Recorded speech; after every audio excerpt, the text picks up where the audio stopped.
in life were not the same. What God had for me in a life of ministry and what God had for her were different. And so mutually, we said, okay, as hard as it was to make that decision, it was the right decision. And it was a healthy decision. Because we realized that we were interested in each other's livelihood. I did not want to bring her into the junk that I had brought other people into. I did not want to drag her into a relationship that ultimately had no hope in the long term. You see, I began to communicate. I began to learn to think on behalf of others. And I learned to give up the spotlight. This relationship wasn't about me. Although, there's a way in which it was, of course. But my focus was I wanted to spare her, and I didn't want her to hurt. That was a paradigm shift for me.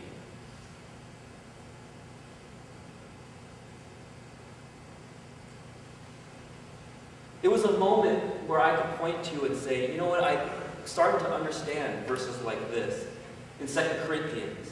Therefore, if anyone is in Christ, he is a new creation. The old has passed away. Behold, the new has come.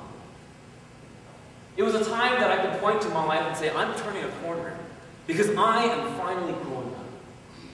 I'm realizing that my selfishness and my self-centeredness in my relationships, especially my relationships with women, that had to end. And it would end by my surrender to Christ, my surrender to what He had for me.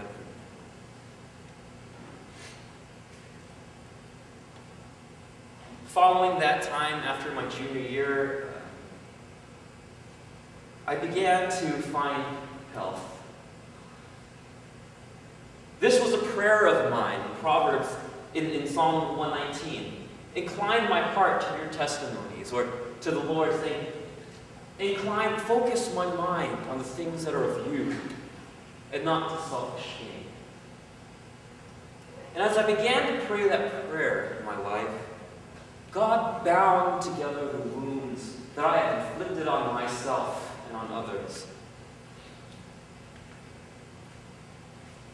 I can't say, of course, that by this time I was an expert on anything, and I don't necessarily think that now. But it's amazing that around that time, I looked around me and saw, you know what? I have some very healthy relationships and friendships with people. There was a young lady in our fellowship in MEIV who didn't allow herself to be embroiled in all the junk that I was going through, but was always sort of in the sidelines, supporting me and being a good friend. The girl that I had made fun of when I was in 6th grade and poked fun of all the time, she was there as a good friend. And even the young lady with whom I had to part ways because we knew that our life was not headed in the same direction, she played an important role in what now is my marriage.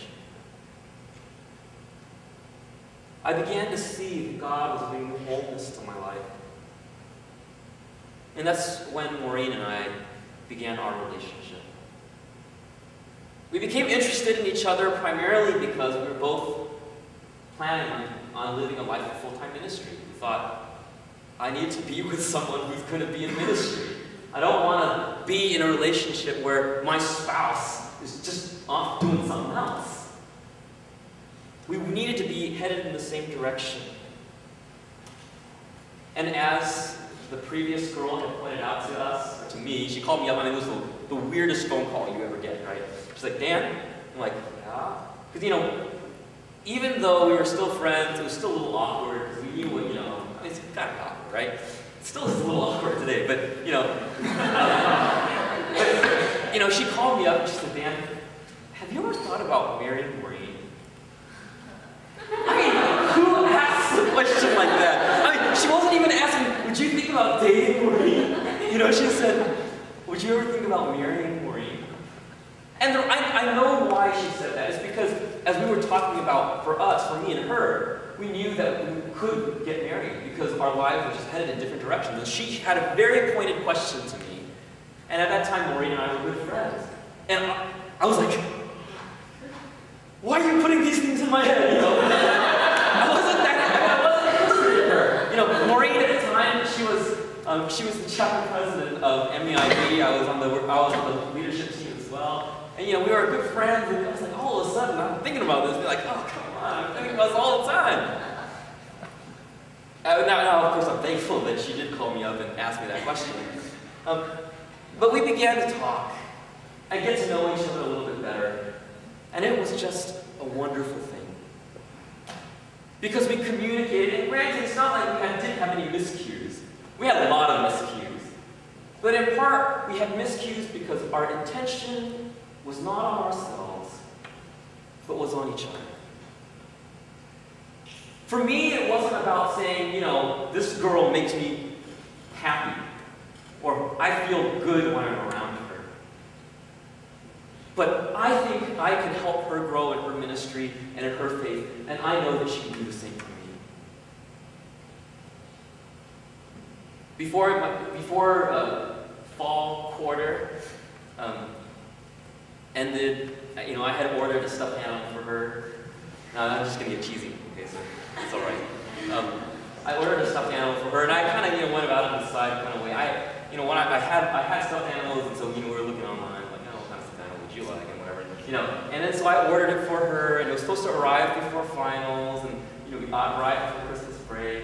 But then I got an email from the ordering company, and they're like, we apologize, your order will be delayed, it'll be delivered, like, December, you know, 20-something. I'm like, I'm not in school anymore, I can't be here, you know, to take it. And I was like, oh, no. And so I arranged for us to, you know, just to hang out together, to sort of, we were really stressed out. We were stressed out about things happening in our fellowship. We were stressed out with school heading into the end of the year. And I was like, okay, why don't we just head out, you know, let's head downtown, just relax for a day, go to, I don't know, we'll go see a museum or something. And, you know, we'll just hang out and just relax. The worst thing was I was so stressed out that like 2 days prior, I hadn't actually slept for 2 days because I was not doing well in school that quarter, and I needed to study. And so if I was going to take out a whole day to spend with Maureen, I needed to study like man. And so I studied, and I was dead tired. And so we went downtown, and you know, the first stop, of course, was FAO Schwartz. And it's not there anymore, but it was a toy store on Michigan Avenue. And we walked into the FAO Schwartz, and you know, we were just kind of walking around, you know, just chatting and stuff. And my plan was, I was gonna